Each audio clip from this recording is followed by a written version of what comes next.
बंदी छोड़ सतगुरु रामपाल जी परमेश्वर जी की जय हो। सत्साई भाइयों और बहनों, पुस्तक मानवता का गिरता हास तथा विकास, इसके ऊपर वीडियो बनाने की श्रृंखला जारी है। ये पुस्तक सतलोक आश्रम मैनेजमेंट हरियाणा दावा करता है कि ये हम सतलोक आश्रम वालों के अर्थात राष्ट्रीय समाज सेवा समिति वालों के द्वारा लिखी गई है। भाइयों और बहनों, पुस्तक चाहे परम पूज्य परमेश्वर सतगुरु रामपाल जी के कर कमल से लिखी गई हो, चाहे सतलोक आश्रम अर्थात राष्ट्रीय समाज सेवा समिति वालों के माध्यम से लिखी गई हो, आप और हमने इस पुस्तक को पढ़कर पुस्तक के निष्कर्ष को निकालकर इस पुस्तक के अंदर जो बातें हैं, जो ज्ञान है, यदि वो हमारे अनुकूल है, सतगुरु रामपाल जी के प्रवचनों के अनुकूल है, तो हमने उसका अध्ययन करके उसका निष्कर्ष निकाल के, क्योंकि निष्कर्ष निकालने के लिए सतगुरुदेव जी ने हमें अपना अमर तत्व ज्ञान दे दिया है। हम सही और गलत का निर्णय तत्व ज्ञान आधार से अब बड़ी आसानी से कर सकते हैं। हमें कोई भी भ्रमित नहीं कर सकता है।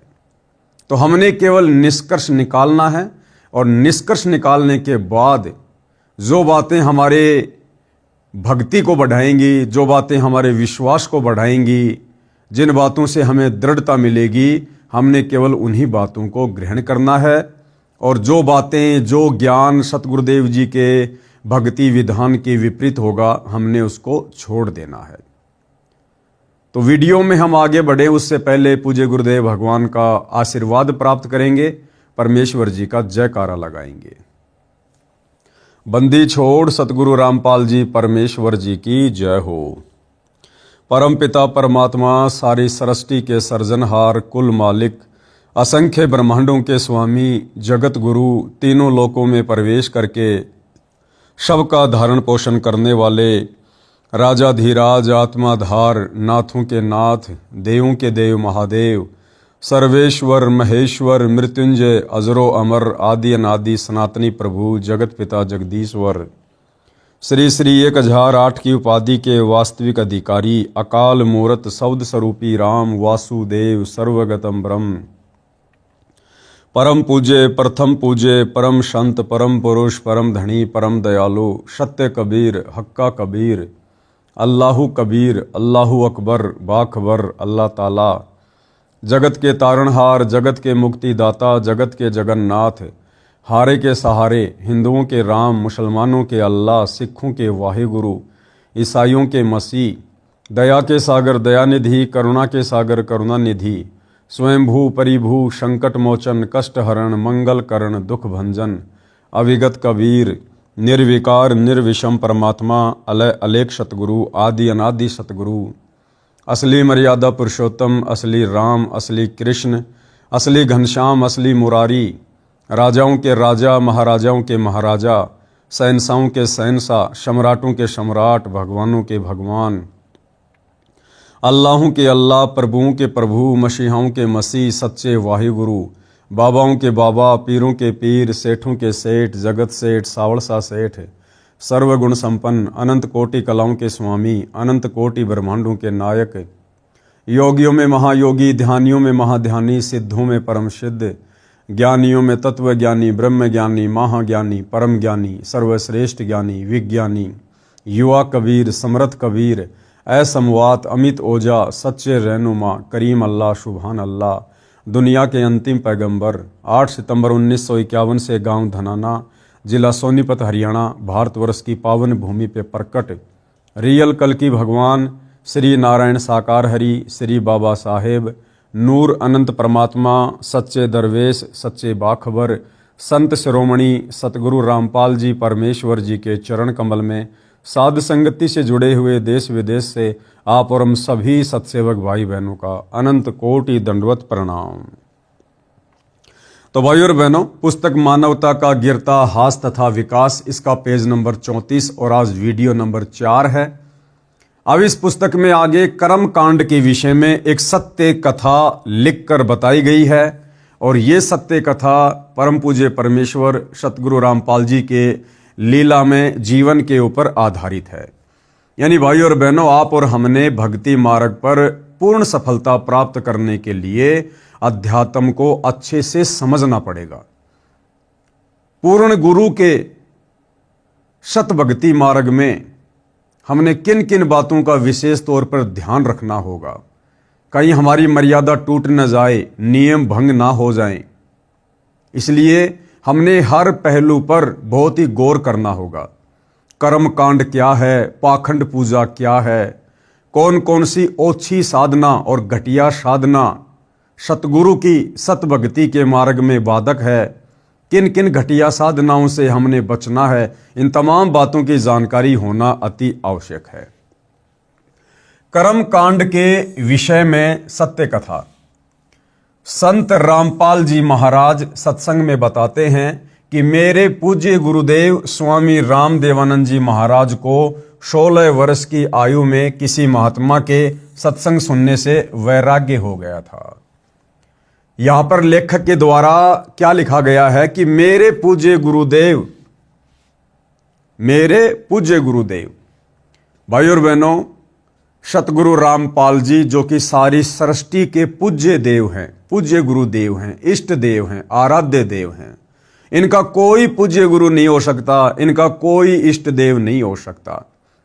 ये परमात्मा स्वयं पृथ्वी पर एक मनुष्य के पुत्र की भांति प्रकट होकर लीला करते हुए अपने आध्यात्मिक ज्ञान को आप और हम तक पहुंचाते हैं। ये परमात्मा अपने आप को छुपाते हुए, एक दास की भूमिका करते हुए, एक भगत की भूमिका करते हुए, एक तत्वदर्शी संत की भूमिका करते हुए आप और हमें ये अनसुना ज्ञान समझाते हैं।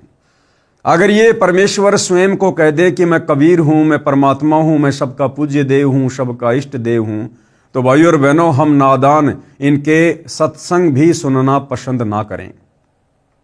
इसलिए हमारी छोटी बुद्धि को देखते हुए सतगुरु रामपाल जी स्वयं कबीर परमेश्वर पूर्ण ब्रह्म होते हुए भी अपने आप को छुपाते हुए इस पृथ्वी पर प्रकट होकर एक संत की भूमिका करते हुए और गुरु शिष्य परंपरा को बनाए रखते हुए, क्योंकि ज्ञान हमेशा गुरु से ही प्राप्त होता है, इसलिए गुरु शिष्य परंपरा का निर्वाह करते हुए और एक मुंह बोला गुरु बनाकर एक अच्छी आत्मा को अपना मुंह बोला गुरु बनाते हैं, उस आत्मा को सर्व बातों से परिचित करवा देते हैं और स्वयं एक दास बनकर, एक भगत बनकर आगे फिर इस ज्ञान का प्रचार करते हैं। इस प्रकार की भूमिका से वे हमें एक अच्छे और नेक भगत बनने की भी शिक्षा देते हैं। एक दिन वे खेतों में गए हुए थे, पास में ही वन था। वे वन में जाकर किसी मृत जानवर की हड्डियों के पास अपने कपड़े फाड़कर फेंक जाते हैं और स्वयं महात्मा जी के साथ चले जाते हैं। यानी सतगुरु रामपाल जी अपने मुंह बोले गुरुदेव के विषय में कह रहे हैं कि उनको एक संत मिले, उनकी बातें सुनकर उनको वैराग्य हो गया और उस समय वो पाड़ी जाया करते थे, गवाले थे, गाय भैंस वगैरह चराया करते थे। तो पास में छोटा सा जंगल था और कोई मरा हुआ जानवर था, उसकी हड्डियों पर अपने कपड़े उतार कर फेंक गए और खुद साधु संत महात्माओं के साथ में चले गए, ताकि पीछे से घर वाले अगर ढूंढने का प्रयास करें तो ये सोचकर फिर आगे कोशिश ना करें कि भाई उसको तो किसी जानवर ने खा लिया है। जब उनकी खोज हुई तो उनके घर वालों ने देखा कि वन में हड्डियों के पास फटे हुए कपड़े हैं, तो उन्होंने सोचा कि किसी जंगली जानवर ने उन्हें खा लिया है। उन कपड़ों तथा हड्डियों को उठाकर घर पर ले आते हैं और अंतिम संस्कार कर देते हैं। उसके बाद 13वीं अर्थात 6 माही करते हैं और फिर श्राद्ध शुरू हो जाते हैं। यानी हमारे नकली धर्म गुरु, उन्होंने फिर भ्रमित करना शुरू कर दिया कि उसकी अकाल मृत्यु हुई है, उसको जानवर ने खा लिया है। और फिर वो कर्म कांड, वो पाखंड पूजा जो आम समाज में वर्तमान में भी जोर शोर से प्रचलित है, वो शुरू करवा दी गई। कहने का मतलब है इंसान जिंदा है, लेकिन हमारे धर्मगुरुओं ने जिस प्रकार से आप और हमारे से शास्त्र विरुद्ध साधना करवा रखी है, उस शास्त्र विरुद्ध साधना के चलते उस जिंदा व्यक्ति के भी श्राद्ध निकलवाने शुरू हो जाते हैं। जब मेरे पूज्य गुरुदेव बहुत बूढ़े हो चुके थे तो वे एक बार घर पर गए। तब उन घर वालों को यह पता चला कि ये जीवित है और घर छोड़कर चले गए थे। उन्होंने बताया कि जब ये घर छोड़कर चले गए थे तो इनकी खोज हुई, वन में इनके कपड़े मिले, उनके पास कुछ हड्डियां पड़ी थी। तो हमने सोचा कि किसी जंगली जानवर ने इनको खा लिया है और उन कपड़ों तथा हड्डियों को घर पर लाकर अंतिम संस्कार कर दिया। यानी किसी गीदड़ की हड्डियों को, किसी बकरी की हड्डियों को, यानी अन्य जानवर की हड्डियों को इंसान की हड्डियां समझकर, अस्थियां समझकर और उसका अंतिम संस्कार कर दिया गया। फिर मुझ दास ने, यानी सतगुरु रामपाल जी कह रहे हैं कि मैंने मेरे पूज्य गुरुदेव के छोटे भाई की पत्नी से पूछा कि जब हमारे पूज्य गुरुदेव घर छोड़कर चले गए थे तो तुमने पीछे से क्या किया? उन्होंने बताया कि जब मैं ब्याही आई थी, यानी गुरुदेव भगवान कह रहे हैं कि मैंने अपने मुंह बोले गुरुदेव के छोटे भाई की पत्नी से बातचीत की कि उसके बाद आपने क्या किया जब ये घर छोड़कर चले गए थे। तो दादा गुरु के छोटे भाई की पत्नी ने क्या कहा कि जब मैं इस घर में ब्याही आई थी, अर्थात जब ये मुझे शादी करके लाए थे तो उस समय मुझे इनके श्राद्ध निकलते मिले थे। मैं अपने हाथों से इनके लगभग 70 श्राद्ध निकाल चुकी हूं। उसने बताया कि जब घर में कोई नुकसान हो जाता था, जैसे कि भैंस का दूध ना देना, थन में खराबी आ जाना, कोई और नुकसान हो जाना आदि, तो हम शाणों के पास बूझा पड़वाने के लिए जाते थे। तो वे कहते थे कि तुम्हारे घर में कोई निसंतान अर्थात अनमैरिड मरा हुआ है, तुम्हारे को वह दुखी कर रहा है। फिर हम उसके कपड़े आदि देते थे। बताइए, दादा गुरुजी स्वस्थ दुनिया का उद्धार कर रहे हैं, लोगों को सतज्ञान दे रहे हैं, और वो नकली धर्मगुरु जो कर्मकांडी पाखंड पूजावादी, उन्होंने क्या भ्रमणा फैला रखी कि तुम्हारे घर में कोई अनमैरिड व्यक्ति मरा हुआ है और वो तुम्हें दुखी कर रहा, भूत बनकर, वो प्रेत बनकर। तब मैंने कहा कि ये तो दुनिया का उद्धार कर रहे हैं। तब सतगुरु रामपाल जी ने क्या कहा कि भाई ये तो दुनिया का उद्धार कर रहे हैं, किसी को दुखी नहीं कर रहे। ये किसको दुख दे रहे थे? ये तो अब सुखदाता हैं। फिर मैंने, यानी संत रामपाल जी महाराज ने उस वरदा से, यानी उस बुढ़िया से कहा कि अब तो ये आपके सामने हैं, कि भाई अब तो ये बिल्कुल जिंदा आपके सामने आ चुके हैं। अब तो ये व्यर्थ की साधना जैसे श्राद्ध निकालने बंद कर दो। तब उसने कहा कि ये तो पुरानी रिवाज है। मतलब भाई और बहनों, हमारे धर्म गुरुओं ने हमारे को इन परंपराओं के रंग में, रूढ़िवादिता के रंग में इतना रंग दिया है कि आंखों के सामने हकीकत होते हुए भी हम उसको स्वीकार करने से डर रहे हैं। जब गुरुदेव ने कहा कि अब तो इसके श्राद्ध निकालने बंद कर दो, आपकी आंखों के सामने है, जिंदा है, जीवित है, तो बुढ़िया कहती है कि ना ना ना, ये तो पुरानी रिवाज है, ये तो निकालने पड़ेंगे। तब उसने कहा कि ये तो पुरानी रिवाज है, ये कैसे छोड़ दूं? अर्थात हम अपनी पुरानी रिवाजों में इतने लीन हो चुके हैं कि प्रत्यक्ष प्रमाण होने पर कि वह गलत कर रहे हैं छोड़ नहीं सकते। इससे प्रमाणित होता है कि श्राद्ध निकालना, पितृ पूजा करना आदि सब व्यर्थ है। इससे भाइयों और बहनों ये भी सिद्ध होता है कि आज आप और हम चंद आत्माओं ने, जो आत्माएं सतगुरु रामपाल जी परमेश्वर जी के संपर्क में आई हैं, उनसे दीक्षा लेकर मर्यादा में रहकर भक्ति कर रही हैं, आप और हमारे ऊपर देखो कितनी बड़ी रजा, कितनी बड़ी मेहर पूज्य गुरुदेव भगवान की। एक झटके में परमात्मा ने हमारे से तमाम प्रकार की बुराइयों को, विषय विकारों को, परंपराओं को, रीति रिवाजों को, व्यर्थ के त्योहारों को, सब कुछ परमेश्वर ने छुड़वा दिया है। और यहां आंखों के सामने प्रत्यक्ष प्रमाण होने के बावजूद भी उन परंपराओं को छोड़ने से लोग भयभीत हो रहे, डर रहे हैं। तो इससे यह सिद्ध होता है कि आप और हमारे ऊपर पूज्य गुरुदेव भगवान का विशेष आशीर्वाद है, उनकी विशेष रजा है। उनकी विशेष रजा के बिना भाई और बहनों, आप और हम इस काल लोक की परंपराओं से बाहर नहीं निकल सकते थे। नंबर 11, यानी सतगुरु रामपाल जी से उपदेश लेने के बाद उनकी भक्ति को यदि सफल करना है तो आगे कौन सा नियम है? बच्चे के जन्म पर शास्त्र विरुद्ध पूजा निषेध। बच्चे के जन्म पर कोई छठी आदि नहीं मनानी है। सूतक के कारण प्रतिदिन की तरह करने वाली पूजा, भक्ति, आरती, ज्योति जगाना आदि बंद नहीं करना है। जैसे घर में बच्चा हो जाता है तो कुछ दिनों के लिए हमारे पंडित लोग, हमारे गुरुजन, हमारे ये ब्राह्मण विद्वान लोग जो धार्मिक मार्ग में लोगों का मार्गदर्शन करते हैं, उनको पंडित और ब्राह्मण कहा जाता है। ये लोग क्या करते हैं कि भाई शुतक लग गया, ये काम नहीं करना, वो काम नहीं करना, नया मटका यूज नहीं करना, फला नहीं करना, ऐसा कोई कार्य नहीं करना। तो गुरुदेव भगवान कह रहे हैं कि ये सब व्यर्थ की ढकोसलेबाजी है। सतगुरु से उपदेश लेने के बाद आपने इन पचड़ों में नहीं पड़ना है। आपने प्रतिदिन की तरह अपनी सारी क्रिया करनी है। अपना हवन यज्ञ भी करना है, नित्य नियम भी करना है, मंत्र भी करना है, सत्संग भी सुनना है, काम धंधा भी करना है, अपना सारा काम करना है। उस बच्चे का पैदा होना उसके संस्कार के अनुसार एक नॉर्मल प्रोसीजर है। जैसे बहुत सारे लोग कहते हैं कि हम बृहस्पतिवार को शेविंग नहीं करवाते, मंगलवार को हम बाल नहीं कटवाते, बुधवार को हम ये काम नहीं करते। अरे भैया, यदि आप लोग मंगलवार को नाखून नहीं काटते, यदि बृहस्पतिवार को बाल नहीं कटवाते, और बृहस्पतिवार को यदि किसी घर में कोई बच्चा पैदा हो जाए तो क्या आप उसको बाहर फेंक के आ जाओगे? अगर मंगलवार के दिन आपके घर में कोई बच्चा उत्पन्न हो जाए तो क्या आप उसको बाहर फेंक के आ जाओगे कि आज वार शुभ नहीं है, आज का दिन शुभ नहीं है? तो ये सब व्यर्थ की ढकोसलेबाजियां हैं। इसी संदर्भ में एक संक्षिप्त कथा बताता हूं कि एक व्यक्ति की शादी के 10 वर्ष बाद पुत्र हुआ था। पुत्र की खुशी में उसने बहुत ही खुशी मनाई। 20-25 गांवों को भोजन के लिए आमंत्रित किया और बहुत ही गाना बजाना हुआ, अर्थात काफी पैसा खर्च किया। फिर 1 वर्ष के बाद उस पुत्र का देहांत हो जाता है।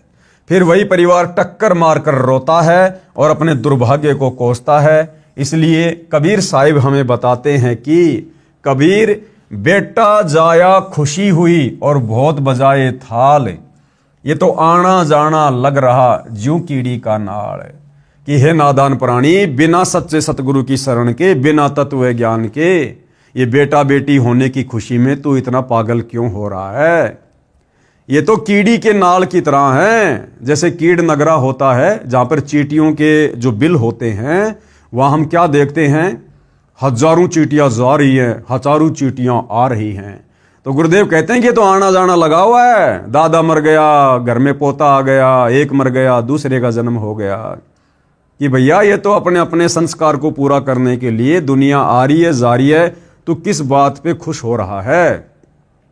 आज घर में बेटा हो गया, पोता हो गया, बड़ी खुशी मनाई, डीजे बजाया, लोगों को भोजन करवाया, और उस बेटे का या पोते पोती का अगले क्षण का भरोसा नहीं, जिंदा रहेगा या मरेगा। आज खुशी मना रहा है, 10 दिन बाद उसकी किसी बीमारी से या अन्य कारणों से अगर उसकी डेथ हो गई, फिर वो पूरा परिवार चिल्ला चिल्ला कर बाल पाड़ पाड़ के रो रहा है।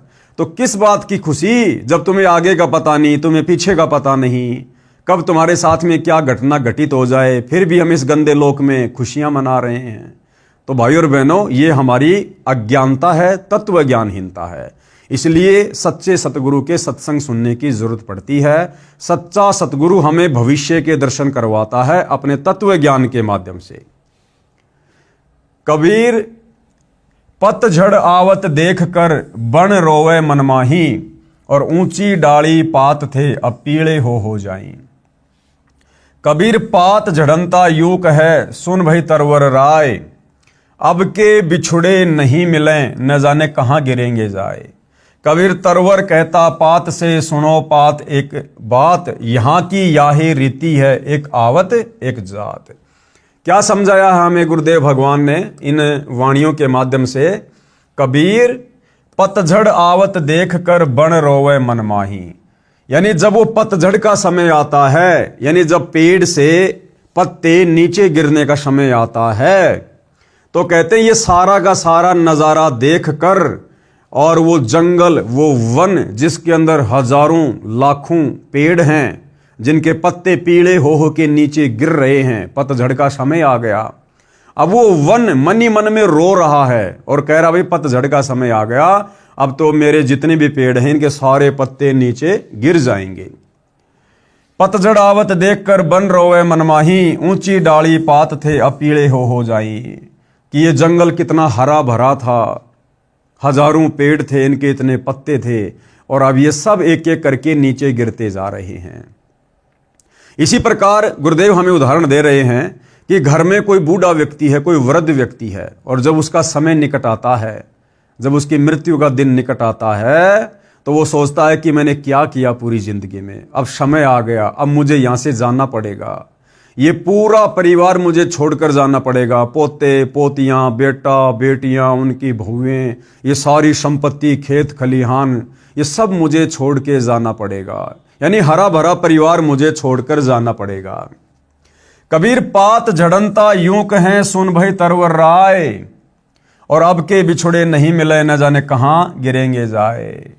इसी प्रकार वो बूढ़ा आदमी कहता कि भैया अब तो समय आ गया यहां से जाने का, और ना जाने अब आगे किस योनि में जन्म होगा, किस माँ के गर्भ में जन्म लेंगे, कुतिया के गर्भ में लेंगे, गधी के गर्भ में लेंगे, या किसी इंसान के गर्भ में लेंगे, भाई अब कोई भरोसा नहीं है। जिस प्रकार पेड़ से पत्ता नीचे गिरने के बाद ना जाने उस पत्ते का क्या असर होगा, गंदी नाली में गिरेगा, सड़ के नष्ट होगा, या किसी पशु के पैर के नीचे आकर वो कुचला जाएगा। फिर आगे वो पेड़ क्या कहता है, तरवर कहता पात से सुनो पात एक बात। अब वो पेड़ उस पत्ते से क्या कहता कि भैया सुन ध्यान से, यहाँ की याही रीति है एक आवत एक जाए, कि भैया ये तो यहाँ का नियम है, यहाँ की रीति है, एक पत्ता गिरेगा, एक पेड़ से पत्ते झड़ेंगे, फिर से नए पत्ते आना शुरू हो जाएंगे। इसी प्रकार इस काल लोक का परमात्मा विधान बता रहे हैं कि भैया आना जाना, जन्म और मृत्यु, जन्म और मृत्यु यहाँ का अटल नियम है। अगर इस अटल नियम से बचना चाहता है, बाहर निकलना चाहता है, तो केवल सच्चे सतगुरु की सत भक्ति ही एकमात्र विकल्प है, समाधान है, दूसरा कोई नहीं है। नियम नंबर 12, देई धाम पर बाल उतरवाने जाना निषेध है। बच्चे के किसी देई धाम पर बाल उतरवाने नहीं जाना है। जब देखो बाल बड़े हो गए, कटवा कर फेंक दो। एक मंदिर में देखा कि श्रद्धालु भगत अपने लड़के या लड़कियों के बाल उतरवाने आए। वहां पर उपस्थित नाई ने बाहर के रेट से 3 गुना पैसे ज्यादा लिए और एक कैंची भर बाल काटकर माता पिता को दे दिए। उन्होंने श्रद्धा से मंदिर में चढ़ाए, पुजारी ने एक थैले में डाल लिए, रात्रि को उठाकर दूर एकांत स्थान पर फेंक दिए। ये केवल नाटकबाजी है। क्यों ना पहले की तरह स्वाभाविक तरीके से बाल उतरवाते रहें तथा बाहर डाल दें। परमात्मा नाम से प्रसन्न होता है, यानी सच्चे सतगुरु से हमें सुमरण करने के लिए जो मंत्र मिलता है, जो नाम मिलता है, उसकी भक्ति से परमात्मा प्रसन्न होता है। ये इस प्रकार की नाटकबाजी से परमात्मा प्रसन्न नहीं होता, पाखंड से प्रसन्न नहीं होता। नियम नंबर 13, नाम जाप से सुख होगा। नाम उपदेश को केवल दुख निवारण की दृष्टिकोण से नहीं लेना चाहिए, बल्कि आत्म कल्याण के लिए लेना चाहिए। सच्चे सतगुरु का ज्ञान समझने के बाद उनसे उपदेश केवल सांसारिक दुखों के निवारण की दृष्टि से नहीं लेना चाहिए। मुख्य मकसद भगत का होना चाहिए कि हे भगवान, मेरा जन्म मरण से पीछा छूटे, लख 84 योनियों की पीड़ाओं से मेरा पीछा छूटे, नरक के दंड से मेरा पीछा छूटे। बाकी सुख तो परमेश्वर आवश्यक समझेंगे, हमें अवश्य देंगे। तो मैन हमारा जो दृष्टिकोण है नाम दीक्षा का, वो आत्म कल्याण होना चाहिए, मोक्ष होना चाहिए। सुमरण से सर्व सुख अपने आप आ जाते हैं। कबीर सुमरण से सुख होत हैं, सुमरण से दुख जाए, कहे कबीर सुमरण किए तो साईं माही समाए। जिस प्रकार कोई भी जो किसान व्यक्ति होता है, वो खेत में अन्न इसलिए नहीं डालता कि मेरे पशुओं के लिए चारा हो जाए। गेहूं का बीज, ज्वार का बीज, बाजरे का बीज किसान खेत में इसलिए बीजता है कि मेरे परिवार का भरण पोषण हो, परिवार को भरपेट खाने के लिए अन्न मिले। इस मकसद से किसान खेत में बिजाई करता है। परंतु पशुओं के लिए चारा तो ऑटोमेटिक होता है, अपने आप होता है, और उस कणक से पहले होता है।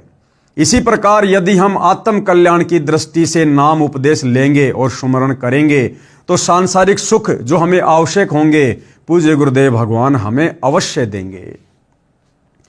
नियम नंबर 14, व्यभिचार निषेध है। पराई स्त्री को माँ, बेटी, बहन की दृष्टि से देखना चाहिए। व्यभिचार महापाप है। जैसे गरीब पर द्वारा स्त्री का खोले, 70 जन्म अंधा हो डोले। सुरापान मदमाशाहारी, गवन करे भोगे पर नारी। 70 जन्म कटत है सीसम, साक्षी साहिब है जगदीशम। पर द्वारा स्त्री का खोले, दूसरी स्त्री के साथ में संबंध बनाने वाला व्यक्ति लगातार 70 जन्म अंधे के प्राप्त करता है, मनुष्य योनि में या पशु पक्षी योनि में। सुरापान यानी नशा करने वाला, मदमाशाहारी यानी मांस आहार करने वाला, और गमन करे भोगे पर नारी, दूसरी स्त्रियों के साथ में जो है शारीरिक संबंध बनाने वाला। कहते हैं 70 जन्म लगातार उनके सिर कटेंगे, ऐसी दुर्गति से मृत्यु होगी। इस बात का साक्षी स्वयं परमात्मा है। पर नारी ना परसियो, कबीर परमेश्वर कहते हैं कि दूसरी स्त्री के साथ में कभी भूलकर भी शारीरिक संबंध ना बनाना। मानो वचन हमार, भवन चतुर्दश तास सिर, त्रिलोकी का भार। कि उस नीच व्यक्ति के ऊपर तो 3 लोक का भार यानी पाप कर्मों का भार रखा जाएगा, जो व्यक्ति पर स्त्री गमन करता है। पर नारी ना परसियो, सुनो शब्द सल्तंत, धर्मराय के खंभ से अर्धमुखी लटकंत। ऐसे दुराचारी, व्यभिचारी, नीच व्यक्ति को धर्मराज के दरबार में नरक में औंधे मुंह लाल खंबे से बांधकर लटकाया जाएगा। ऐसी भयंकर यातनाएं दी जाती हैं। नियम नंबर 15, निंदा सुनना व करना निषेध है। यानी भक्ति मार्ग में किसी की निंदा चुगली करना या सुनना बिल्कुल मना है। अपने गुरु की निंदा भूल कर भी न करें और न ही सुने। सुनने से अभिप्राय है, यदि कोई आपके गुरुजी के बारे में मिथ्या बातें करें तो आपने लड़ना नहीं है, बल्कि यह समझना चाहिए कि यह बिना विचारे बोल रहा है, अर्थात झूठ कह रहा है। गुरु की निंदा सुने जो काना, ताको निश्चय नरक निदाना। और अपने मुख निंदा जो कर ही, सुकर श्वान गर्भ में पड़ी। यानी जो व्यक्ति अपने गुरु की निंदा सुनता है, जैसे कोई हमारे पूज्य गुरुदेव भगवान के बारे में उल्टी सीधी बातें करें। अब भाइयों और बहनों, आप और हमें तो अपने भगवान के बारे में अच्छे से पता है, लेकिन जो अनजान व्यक्ति हैं, नादान व्यक्ति हैं, काल प्रेरित हैं, वो तो किसी भी महापुरुष के विषय में कुछ भी ऊट पटांग बातें कर सकते हैं। जैसे कोई गुरुदेव भगवान के गांव के आसपास का हो, उनकी रिश्तेदारियों का कोई व्यक्ति हो जो उनसे ईर्ष्या करता हो, कभी हमसे टकरा जाए, ना जाने क्या क्या बातें कहेगा। अरे मैं अच्छे से जानता हूं तुम्हारे गुरु को, रामपाल को, हाँ हमारा खेत और उनका खेत बिल्कुल आसपास है। पहले जेई की नौकरी करता था, फलाना दिखना। अरे मेरे साथ में बैठ के बीड़ी पिया करता था, उल्टी सीधी बातें करते थे, हम ताश खेला करते थे, ये था वो था, लड़कियों पर उल्टी सीधी नजरें रखा करते थे हम दोनों। अरे मेरे साथ में पढ़ा करता था तेरा गुरु, मैं जानता हूं कितना का अच्छा है। तो भाइयों और बहनों, ये काल चाहेगा कि हमारे मन में गुरुजी के प्रति कोई शंका पैदा हो जाए, कोई विक्षेप पैदा हो जाए। तो आप और हमने भूलकर भी किसी भी व्यक्ति के मुख से अपने गुरु के विषय में निंदात्मक बातें सुनकर विक्षेप पैदा नहीं करना है। इसीलिए गुरुदेव भगवान कहते हैं कि बच्चों जल्दबाजी मत करो, नाम दीक्षा लेने से पहले अच्छे से सत्संग सुनो, पुस्तकें पढ़ो, यूट्यूब पर सत्संग सुनो, टीवी चैनल पर सुनो। 100 प्रकार की अगर तुम्हारे मन में कोई शंकाएं हैं उनका निवारण करवा लो, उसके बाद में नाम उपदेश लो। एक बार उपदेश लेने के बाद यदि तुम्हारे गुरु के प्रति तुम्हारे मन में कोई विक्षेप पैदा हो गया तो उसी समय हमारी बनी बनाई भक्ति का सत्यानाश हो जाएगा।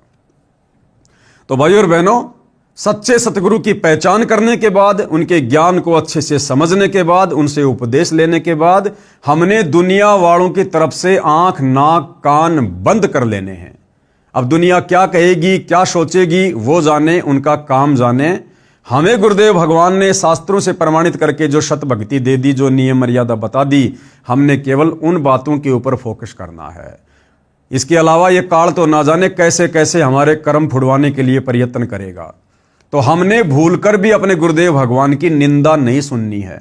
और मान लो कहीं कोई ऐसी विकट परिस्थिति पैदा हो गई, हम किसी बस में बैठे हैं, ट्रेन में बैठे हैं, या किसी ऐसी जगह बैठे हैं जहां हम उठ के नहीं जा सकते, और कोई व्यक्ति हमारे गुरुदेव की निंदा कर रहा है, चुगली कर रहा है, गालियां निकाल रहा है, उल्टा सीधा बोल रहा है, ना जाने क्या क्या उठपटांग, और हमारी ऐसी मजबूरी है, हम उठकर नहीं जा सकते। अब बस में बैठे हैं, बताओ चलती बस में थोड़ा ना नीचे कूदेंगे।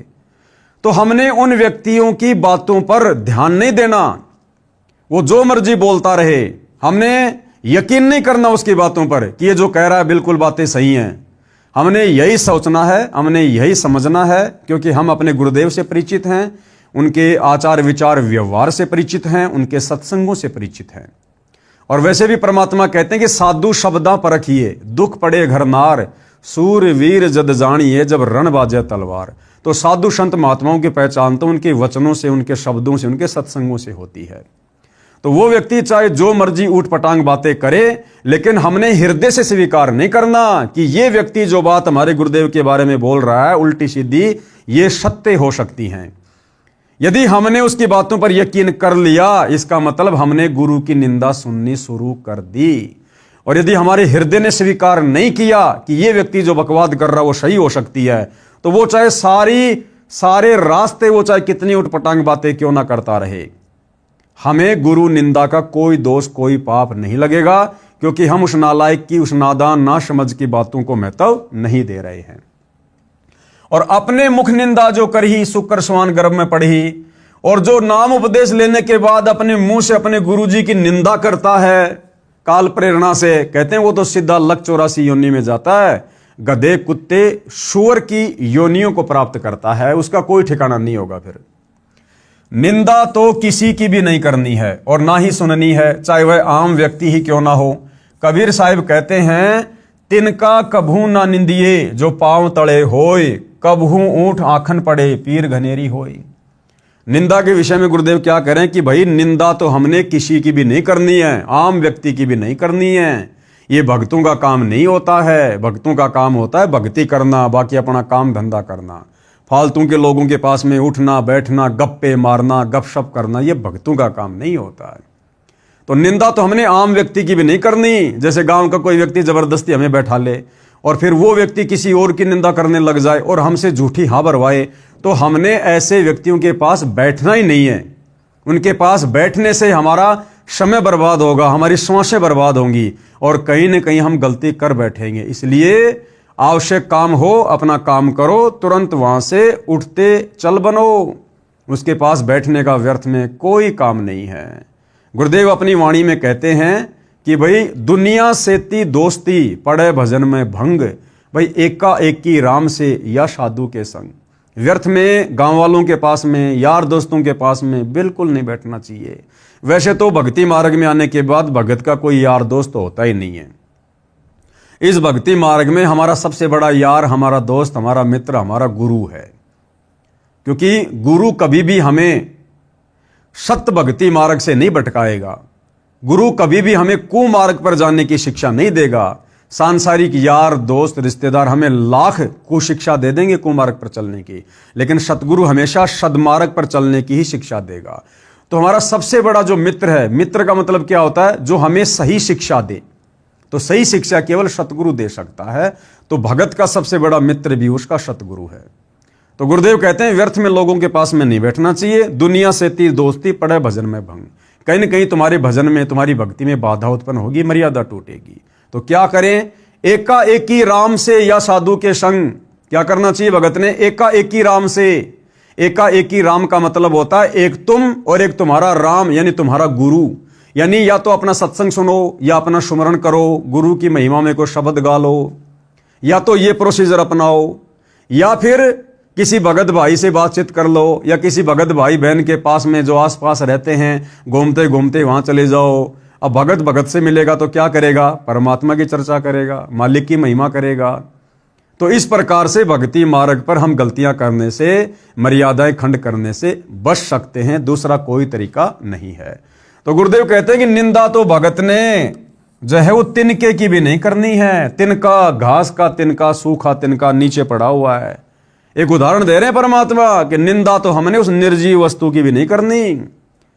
तिनका कभू न निंदिए जो पांव तले होए, कब ओठ आंखों में गिरे फिर दर्द घनेरा होए। वो तिनका जिसकी आपने निंदा कर दी, ना जाने कब हवा के झोंके से ऊपर उठकर तेरी आंख में गिर जाए, बहुत ज्यादा पीड़ा हो जाएगी। तो जीते जागते इंसान की निंदा चुगली फिर कितनी हानिकारक होगी, ये विचार करने की बात है। नियम नंबर 16, गुरु दर्श की महिमा, यानी गुरुदेव के दर्शनों की महिमा। गुरुदेव के दर्शनों से कितना लाभ। सत्संग में समय मिलते ही आने की कोशिश करें तथा सत्संग में नखरे यानी मान बढ़ाई करके नहीं आवें, अपितु अपने आप को एक बीमार समझ कर आवें। यानी सत्संग में हमने किस भाव से जाना चाहिए। देखो भाई और बहनों, सतगुरु रामपाल जी स्वयं पूर्ण ब्रह्म परमेश्वर हैं, कबीर देव हैं, अंतर्यामी हैं, जानी जान है। हमने सत्संग में जाते समय, और वैसे भी भाई और बहनों देखो, भगत का तो नियम होता है, भगत नखरे नहीं करता, मान बढ़ाई नहीं करता है, ज्यादा चटकीले भड़कीले दिखावटी कपड़े, शौक में फैशन में इन चीजों को धारण नहीं करता। अगर करता है तो अभी उसके अंदर भक्ति प्रवेश नहीं है, अभी वो पूर्णतया भगत नहीं है। जिस प्रकार एक रोगी व्यक्ति डॉक्टर के पास में किस प्रकार से जाता है, वो चाहे कितने पैसे वाला हो, कितना धनी हो, कितना बड़ा अधिकारी हो, वो एक रोग कटवाने की दृष्टि से डॉक्टर के पास जाता है। उस समय उसको कोई अभिमान, कोई अहंकार नहीं होता है। डॉक्टर जैसा उसको आदेश देता है वो वही बैठ जाता है, वही लेट जाता है, वैसा ही करता है। इसी प्रकार सत्संग में जाते समय भगत ने भी इसी प्रकार से मतलब व्यवहार करना चाहिए। अपने आप को जन्म मरण का सबसे बड़ा रोगी समझना चाहिए। सबसे बड़ा रोगी, यदि मेरी किसी भी हरकत से मेरे गुरुदेव भगवान के दिल को जरा भी ठेस पहुंची तो मेरा जन्म मरण का रोग नहीं कटेगा। फिर मैं गधा कुत्ता शुअर बनता डोलूंगा, नरक में ठोका जाऊंगा, फिर क्या बनेगी मेरे साथ। फिर गधा कुत्ता शुअर बनूंगा, तब ये मान बढ़ाई, नखरे, ये चौंचलेबाजी, ये नाटकबाजी, ये पद प्रतिष्ठा, मान बढ़ाई, अहंकार फिर कहां जाएगा ये। तो भगत ने इस प्रकार से आगे का भविष्य देखकर इस ज्ञान आधार से फिर भगत ने अपनी दैनिक क्रियाओं को करना है। जैसे बीमार व्यक्ति चाहे कितने ही पैसे वाला हो, चाहे उच्च अधिकारी हो, जब अस्पताल में जाता है तो उस समय उसका मकसद केवल रोग मुक्त होना होता है। जहां डॉक्टर लेटने को कहे लेट जाता है, बैठने को कहे बैठ जाता है, बाहर जाने का निर्देश मिले बाहर चला जाता है, फिर अंदर आने के लिए आवाज आए चुपके से अंदर आ जाता है। ठीक इसी प्रकार यदि आप सत्संग में आते हो तो आपको सत्संग में आने का लाभ है मिलेगा, अन्यथा आपका आना जाना बिल्कुल निष्फल हो जाएगा। ठीक इसी प्रकार सत्संग में भगत को जहां बैठने को कहा जाए वहीं बैठ जाए, जो खाने को मिल जाए उसे परमात्मा कबीर साहिब की रजा से प्रसाद समझकर खाकर प्रसन्न चित रहे। नखरेबाजी ना करे कि भगत जी मेरे को तो आपने ठंडी रोटी दे दी, उस भगत को अचार दे दिया, मेरे को तो दिया ही नहीं है। इस प्रकार की नखरेबाजी सत्संग में नहीं चलती। जो आपके भाग्य में आपके सामने परोसा जा रहा है उसको अपने गुरुदेव भगवान का प्रसाद मानकर ग्रहण कर लीजिएगा। कबीर संत मिलन को चालिए तज माया अभिमान, जो जो कदम आगे रखे वो ही यज्ञ समान। जो भगत निरअभिमानी होकर एक दास, एक आधीन भाव से गुरु के दर्शनों के लिए चलता है, सत्संग के लिए चलता है, मान बढ़ाई नखरों से दूर होकर, कहते हैं उस भगत का जब वो सत्संग की तरफ चलता है उसका एक एक कदम एक एक यज्ञ के समान उसके भक्ति अकाउंट में जमा हो जाता है। कबीर संत मिलन को चालिए दिन में कई कई बार, आसोज के में ज्यों घना करे उपकार। कबीर दर्शन साधु का परमात्मा आवे याद, लेखे में वो है घड़ी बाकी के दिन बाद। कबीर दर्शन साधु का मुख पर बसे सुहाग, भाई दर्श उन्हीं को होते हैं जिनके पूर्ण भाग। नंबर 17 गुरु महिमा। गुरु महिमा, यदि कहीं पर पाठ या सत्संग चल रहा हो या वैसे गुरु जी के दर्शनार्थ जाते हो तो सर्वप्रथम गुरु जी को दंडवत लंबा लेटकर प्रणाम करना चाहिए। देखो भाई और बहनों, कितनी बढ़िया शिक्षा हमें पॉइंट नंबर 17 से मिल रही है। कितनी बड़ी शिक्षा। यदि कहीं पर पाठ या सत्संग चल रहा हो या वैसे गुरु जी के दर्शन करने के लिए जाते हो तो सबसे पहले भगत ने क्या करना चाहिए? गुरु जी को दंडवत लंबा लेटकर प्रणाम करना चाहिए। वर्तमान में सतलोक आश्रमों में क्या हो रहा है? भगत आश्रम में जा रहे हैं, सत्संग में जा रहे हैं, सामने गरीबदास जी की फोटो है, दादा गुरु जी की फोटो है, दाढ़ी मूंछ वाले कबीर की फोटो है, और भगत क्या करते हैं? सबसे पहले जाकर किसी भी फोटो को दंडवत प्रणाम कर देते हैं। अरे भैया ऐसा नहीं। वक्त गुरु, जो प्रेजेंट गुरु है, वो हमारा परमात्मा है, हमारा कबीर है, हमारा सब कुछ है। तो चाहे हम किसी सत्संग में जाएं, किसी आश्रम में जाएं, कहीं भी जाएं, हमने सर्वप्रथम, यदि हमारे गुरुदेव भगवान साक्षात विराजमान हैं, तो सर्वप्रथम अपने गुरुदेव भगवान को दंडवत प्रणाम करें। यदि गुरुदेव भगवान नहीं हैं, उनकी गैर हाजिरी में उन्हीं की तस्वीर को, उन्हीं की फोटो को, उस फोटो में, उस जगह पर सूक्ष्म रूप में विराजमान मानकर, क्योंकि कबीर परमेश्वर की वाणी क्या कहती है, घटी ही में गंगा, घटी ही में जमुना, घटी ही में है जगदीश, सतगुरु तारेंगे। और मोको कहां ढूंढे रे बंदे, मैं तो तेरे पास में। तो हमने सर्वप्रथम केवल अपने पूज्य गुरुदेव भगवान को ही दंडवत करना है। हमने उस फोटो को भी दंडवत प्रणाम नहीं करना जिस फोटो में हमारे गुरुदेव के साथ किसी और की फोटो है। जैसे सतलोक आश्रमों में गुरु गोविंद की फोटो होती है, ऊपर दाढ़ी मूछ वाला नकली कबीर है, और उस नकली कबीर के चरणों में असली कबीर संत रामपाल जी को बैठा रखा है। या कोई ऐसी फोटो है जिसमें गरीबदास जी की भी है, नकली कबीर की भी है, दादा गुरु जी की भी है, पंडित चिदानंद जी की भी है, और बीच में संत रामपाल जी को बैठा रखा है चौकी पर। तो हमने ऐसी किसी भी फोटो को दंडवत प्रणाम नहीं करना जिस फोटो में हमारे पूज्य गुरुदेव संत रामपाल जी के अलावा किसी और महापुरुष की या संत की फोटो है। अन्यथा भाइयों और बहनों, ये पतिव्रता पद में नहीं आएगा। तो क्या कह रहे हैं, यदि कहीं पर पाठ या सत्संग चल रहा हो या वैसे गुरु जी के दर्शनार्थ जाते हो, तो सर्वप्रथम यानी सबसे पहले गुरु जी को दंडवत प्रणाम है, लंबा लेटकर प्रणाम करना चाहिए।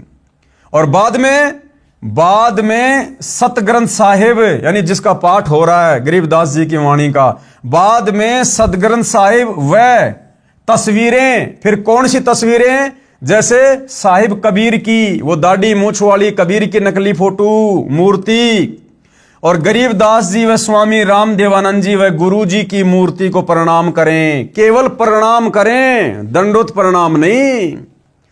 दंडवत प्रणाम केवल अपने गुरुदेव को या अपने गुरुदेव की फोटो को।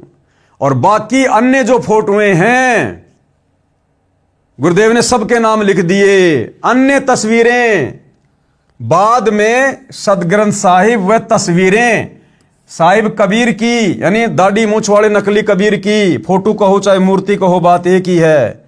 और गरीबदास जी की फोटो व स्वामी राम देवानंद जी व गुरु जी की मूर्ति को केवल प्रणाम करें। क्या करें? केवल प्रणाम, जिससे सिर्फ भावना बनी रहेगी।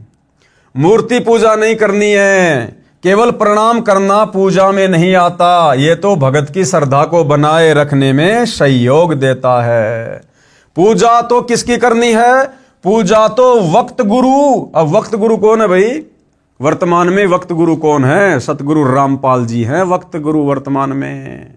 तो पूजा भगत ने किसकी करनी है? केवल अपने गुरु की, अपने गुरु को अपना इष्ट मानकर, अपना भगवान मानकर। पूजा तो वक्त गुरु व नाम मंत्र की करनी है, यानी जो दीक्षा गुरुदेव भगवान देंगे उसका फिर मर्यादा में रह के डट के सुमर करना है, जो पार लगाएगा। कबीर गुरु गोविंद दोऊ खड़े काके लागू पाए, बलिहारी गुरु आपने जिन गोविंद दियो मिलाए। गुरु और गोविंद दोनों खड़े, तो कह रहे सबसे पहले किसको दंडवत करोगे? अपने गुरु जी को।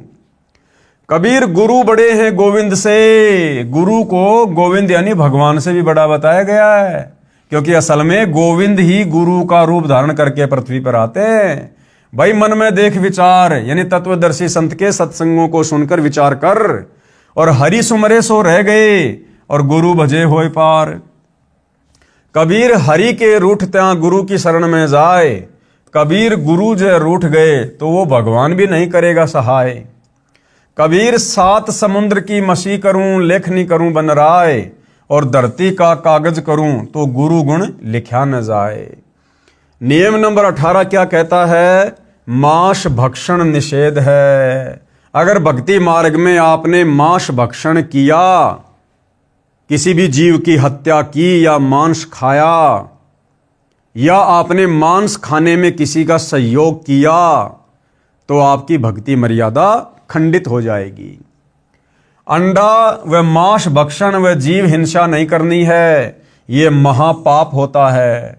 जैसे साहिब कबीर जी महाराज व गरीबदास जी महाराज ने बताया है, कबीर जीव हने हिंसा करे, यानी जो जीव खाता है या जीवों को मारता है, प्रकट पाप सिर होए, निगम पुनि ऐसे पाप ते भिस्त गया ना कोई। ऐसा नीच कुकर्म करके आज तक कोई भी भिस्त यानी स्वर्ग में नहीं गया। कबीर तिल भर मछली खाए के और कोटि गऊ दे दान, काशी करोत ले मरे तो भी नरक निदान। यानी मांस खाने का कितना बड़ा महापाप है। तिल जितना मांस का टुकड़ा खा लिया और चाहे 1 करोड़ गाय दान कर दो तो भी आपका वो मांस खाने का पाप नहीं उतरेगा। कबीर बकरी पाती खात है ताकि काडी खाल, और जो बकरी को खाते हैं तिनका कौन हवाल। क्या कह रहे हैं परमात्मा कि बकरी तो एक शाकाहारी जानवर है, वो बेचारी घास फूस खाती है बकरी, और जो व्यक्ति उस बकरी की खाल उतारता है अर्थात उसको खाता है, तो सोचो फिर उस व्यक्ति का क्या हाल होगा। अरे वो शाकाहारी जानवर बकरी जो किसी को कोई कष्ट नहीं देती है, केवल घास फूस खा के अपना पेट भरती है, उस शाकाहारी जानवर को खाने वाले के साथ में क्या होगा। जब उस बकरी की भी ऐसी दुर्गति हो रही है तो बकरी को खाने वाले की क्या दुर्गति होगी। कबीर गला काट कलमा भरे, किया कहे हलाल, साहब लेखा मांगसी तब होसी कौन हवाल। कबीर दिन को रोजा रहत है रात हनत है गाय, यह खून वह बंदगी कब कहूं क्यों खुशी खुदाए। कबीरा तेई पीर है जो जाने पर पीर, जो पर पीर न जान है तो काफिर बेपीर। कबीर खूब खाना है खींचड़ी माही परी टुकलोन, मांस पराया खाए के गला कटावे कौन। कबीर मुसलमान मारे करद सो हिंदू मारे तलवार, कहें कबीर दोनों मिलें जे यम के द्वार। कबीर मांस आहारी मानव प्रत्येष राक्षस जान, ताकि संगति मति हरे होई भक्ति में हान। कबीर मांस खाए ते ढेढ़ सब मद पीवे सो नीच, और कुल की दुर्मति पर हरे राम कहे सो ऊंच। कबीर मांस मछलियां खात हैं सुरापान से हेत, ते नर नरके जाएंगे माता पिता समेत।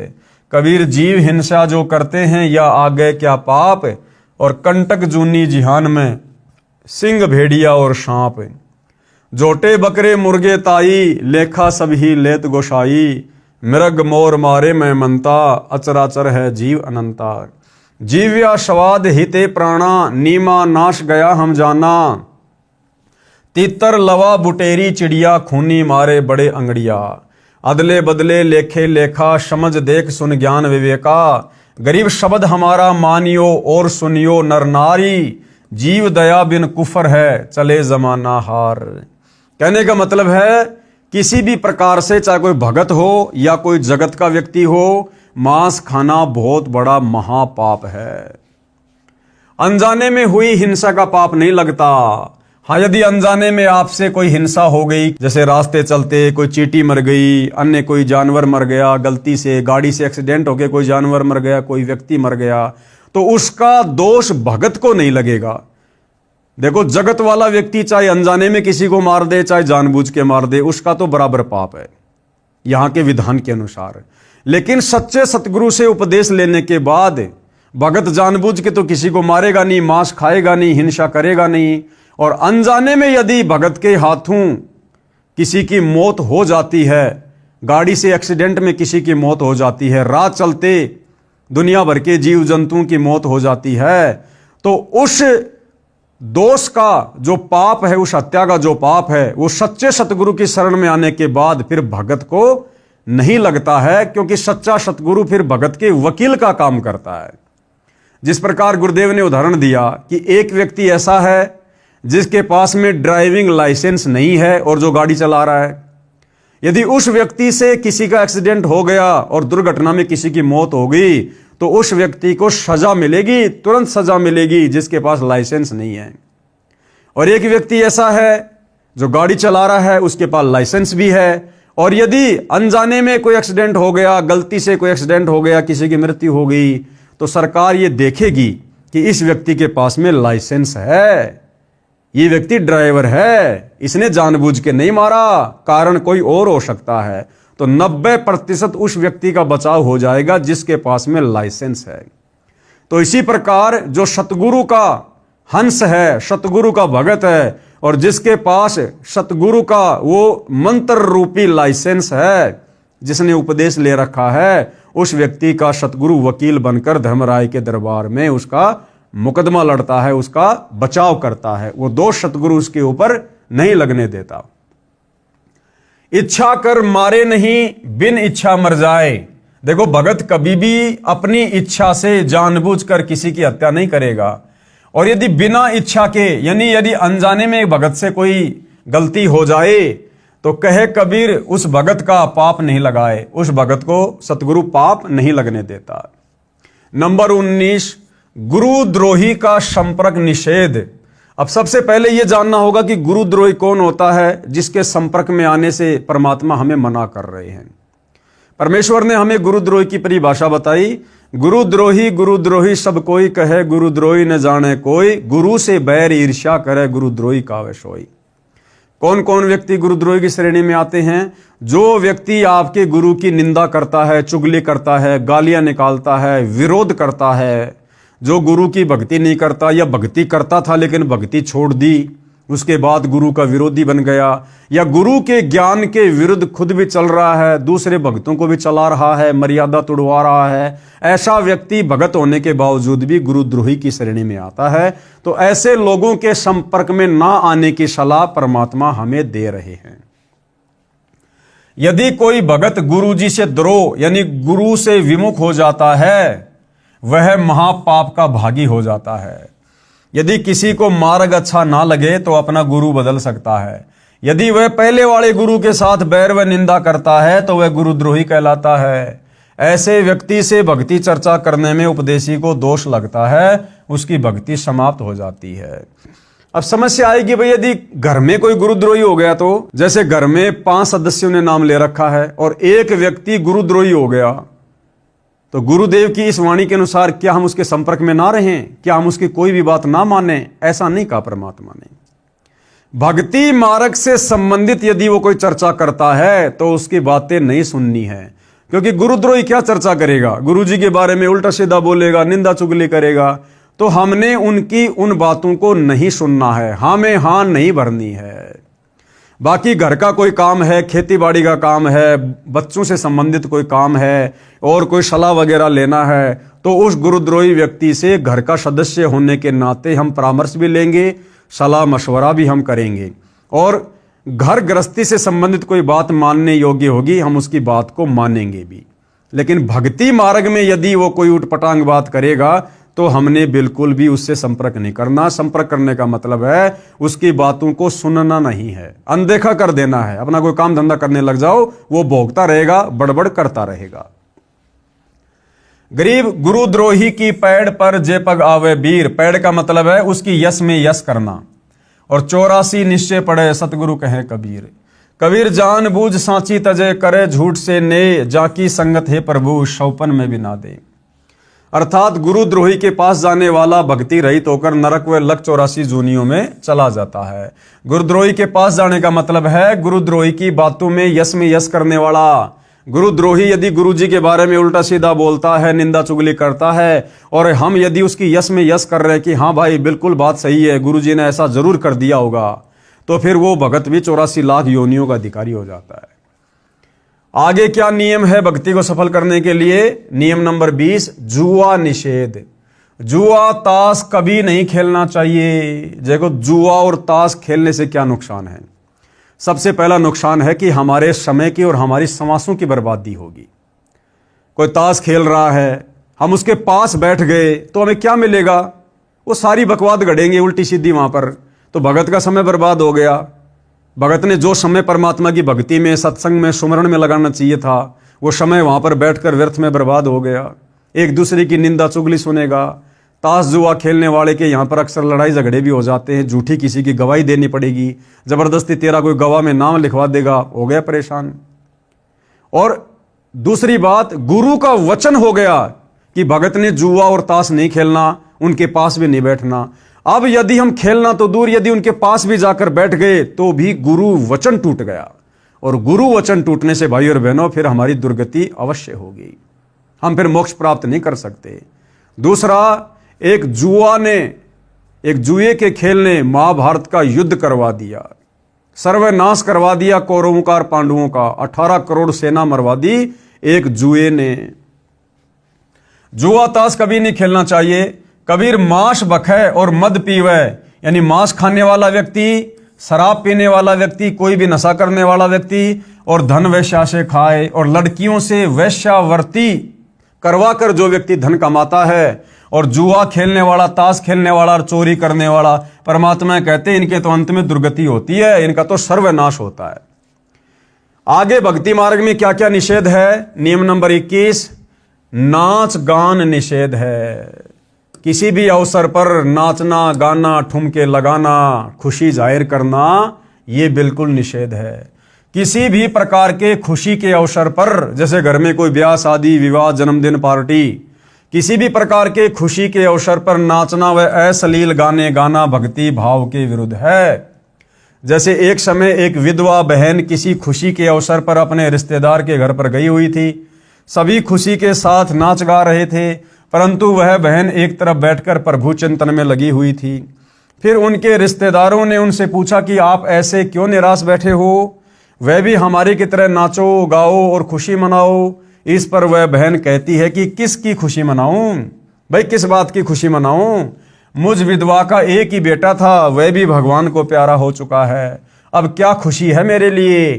ठीक इसी प्रकार इस काल के लोक में प्रत्येक व्यक्ति की स्थिति है। यहां पर गुरु नानक देव जी की वाणी है, ना जाने काल की कर डारे, किस विधि डल जा पासावे, जिनाते सिरते मौत खुड़क दी उन्हानु केड़ा हंसावे। कि भाई एक पल में ये काल बली ना जाने क्या घटना घटित कर दे।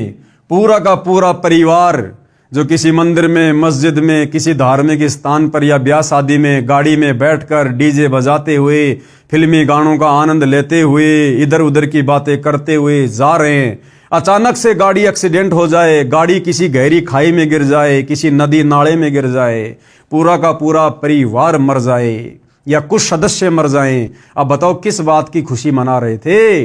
भविष्य का एक सेकंड का पता नहीं क्या हमारे साथ में क्या घटित हो जाए, और इस गंदे लोक में हम खुशी मना रहे हैं। तो भाई आंखें खुलेंगी गुरु के सत्संग सुनने से, गुरु के वचन सुनने से। बाकी तो पूरी दुनिया काल की गोद में बैठी है, अंधी होके चल रही है। तो आदरणीय नानक जी कहते कि ना जाने काल की कर डारे, ये काल ना जाने अचानक से क्या कर दे, किस विधि डल जा पासावे, न जाने कौन सी तरफ पासा पलटी खा जाए। और जिनादे सिरते मौत खुड़क दी, जिस आदमी के सिर के ऊपर कच्चे धागे से तलवार बांध के लटका रखी हो, वो आदमी कैसे हंसी खुशी मना सकता है जिसको पल पल अपनी मौत दिखाई दे रही हो। फिर सच्ची खुशी क्या है? क्या बताया नानक जी ने? साध मिले साड़ी शादी होंदी। जब कोई भगत संत मिलता है, कोई गुरु भाई बहन मिलते हैं या सतगुरु के सत्संगों में जाते हैं, तब भगत को असली खुशी होती है। और वो खुशी भगत कोई बाहर जाहिर नहीं करता, ढोल बाजे बजा के जाहिर नहीं करता, नाच के जाहिर नहीं करता। अंदर ही अंदर मन ही मन में एक लहर उठती है, खुशी होती है कि आज मेरा भगत भाई आ गया, आज परमात्मा का सत्संग है, आज साथ संगति है, आज गुरुदेव को भोग लगाएंगे, मालिक की महिमा करेंगे, आज गुरुदेव के दर्शन करेंगे। वो मन ही मन में भगत अपनी खुशी जाहिर करता है। नाच गा के, ठुमके लगा के बाहर भगत कभी खुशी जाहिर नहीं करता।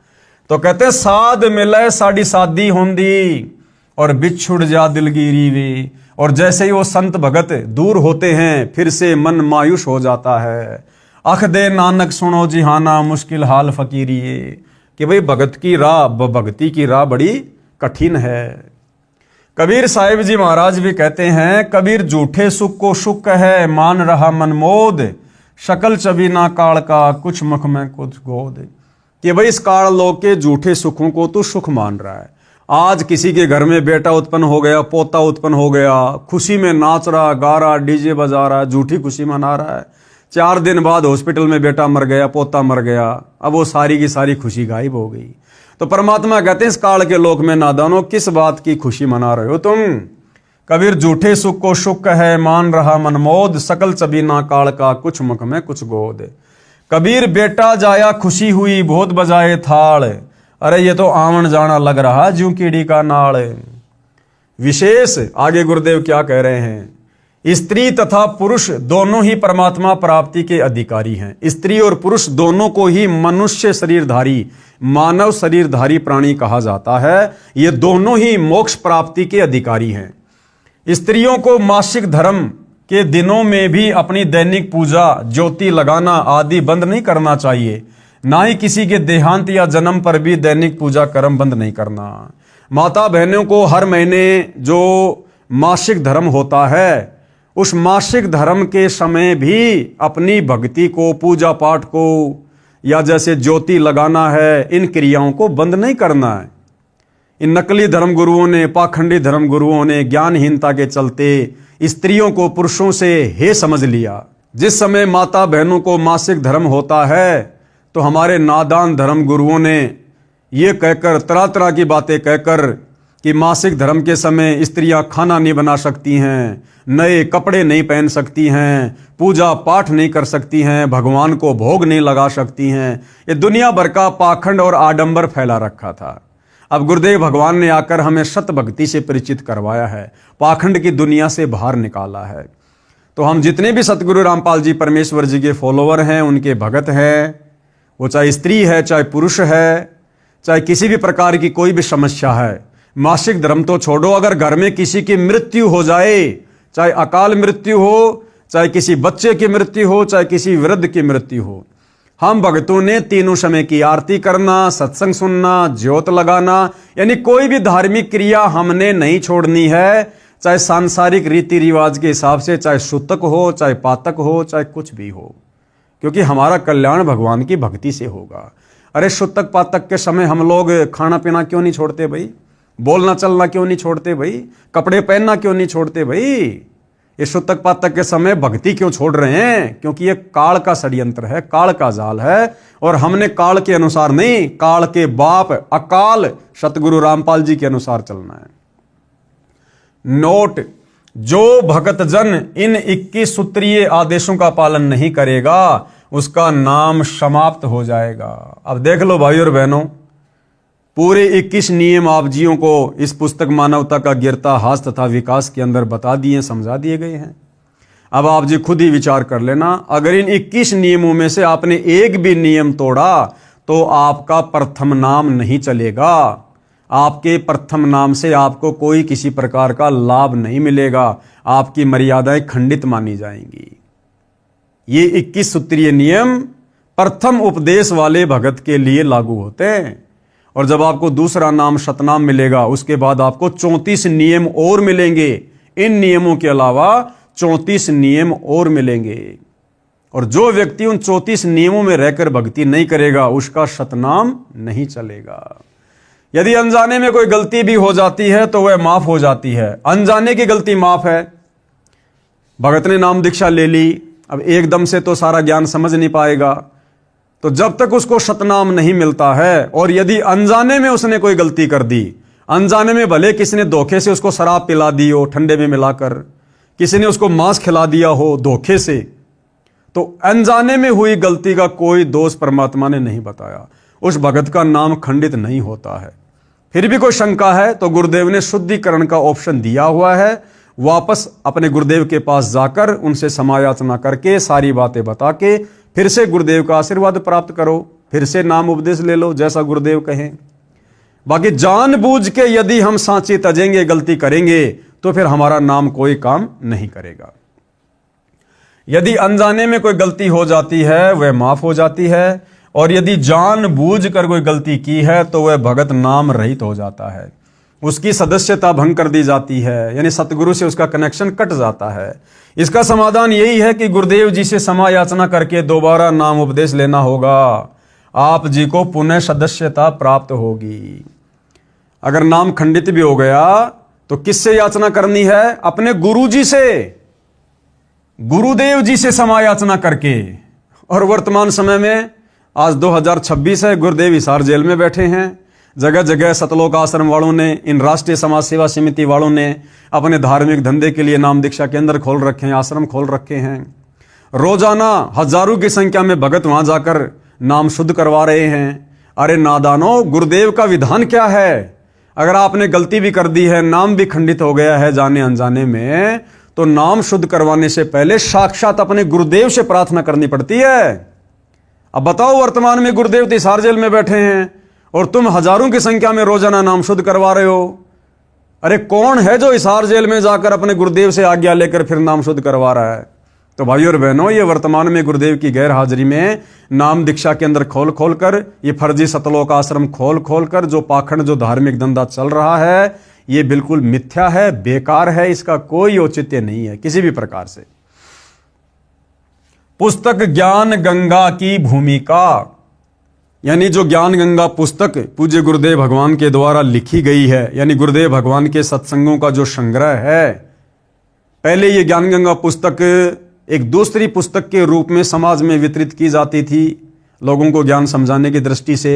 पहले ज्ञान गंगा पुस्तक का नाम था भक्ति सौदागर को संदेश, यानी जो व्यक्ति भक्ति का सौदा करना चाहते हैं उनके लिए परमात्मा की तरफ से संदेश। उसके बाद भक्ति सौदागर पुस्तक का नाम बदलकर ज्ञान गंगा रख दिया गया है। तो यहां पर ज्ञान गंगा पुस्तक की थोड़ी सी भूमिका बताई जा रही है, समझाई जा रही है। इस भूमिका के ऊपर भाई और बहनों हम अगली बार वीडियो बनाएंगे, यानी जो नेक्स्ट वीडियो होगा वो इस भूमिका के ऊपर होगा। तो आज के वीडियो में केवल इतना ही। पूज्य गुरुदेव भगवान हम सबको आज्ञा दे, आशीर्वाद दे, सद्बुद्धि दे। बंदी छोड़ सतगुरु रामपाल जी परमेश्वर जी की जय हो।